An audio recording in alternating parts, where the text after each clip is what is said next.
Because the creative process, to your question, is not linear, ever. It's not like a spreadsheet. It's not filling out a spreadsheet and you summarize everything and boom, there's your end result. The creative process is so circuitous.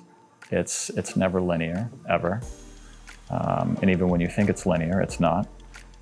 That inherent nature of creativity and the idea not coming to you right away is what I think causes sometimes the stress. I mean, you look at some bands like, Led Zeppelin, for example, or the Rolling Stones, or whoever who will go into a studio for 6, 7, 8 months, 9 months, 10 months to produce an album.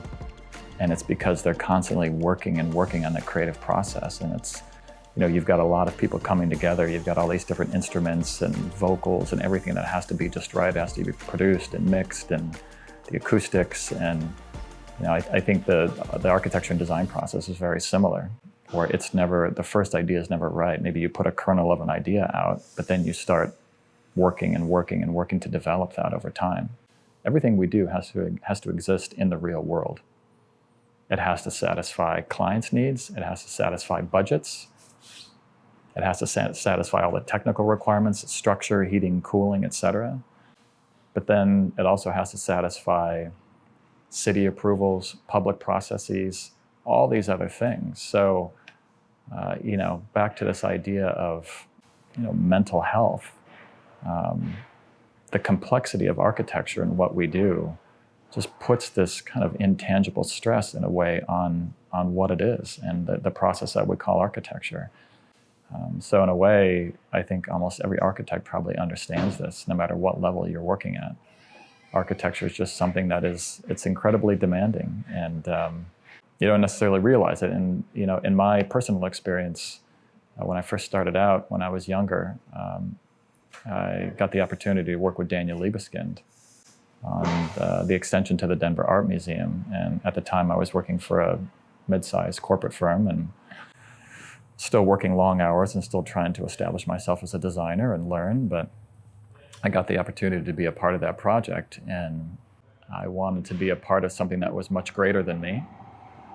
And as a result, I jumped in to the deep end, and I found myself working on an incredibly exciting but yet complex project, politically, economically, financially, team structure, personalities.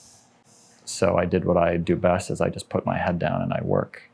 And I was working 80, 90, 100-hour weeks. And one day I was at my desk and I felt some pain in my left arm and in my chest, and got up and quietly drove myself to the doctor, and they did a couple EKGs, and they came back in after the second one and said, don't be alarmed, but we're going to admit you to the emergency room across the street to the hospital.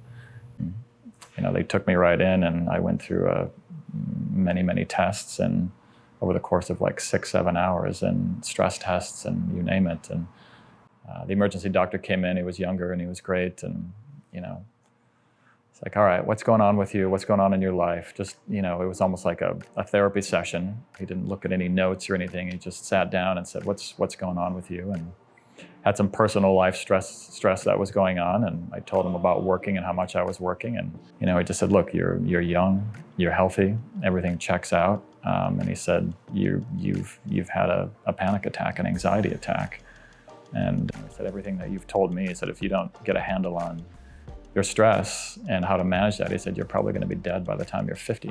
My advice to you is to go out there and still do what you love, but find an outlet, do something, besides work, whatever that is, but just find something else and try to eat healthy. And so that was interesting. That sent me on a completely different path also over the last, couple decades of trying to balance an incredibly demanding workload, but then also, diet and exercise, and just trying to be healthy, because 25, 26 years later, I'm still working very long hours, but I can balance that now with getting the right amount of sleep and exercise and eating well, and that's going to sustain me, because I want to be doing this in another 25, 30 years. So.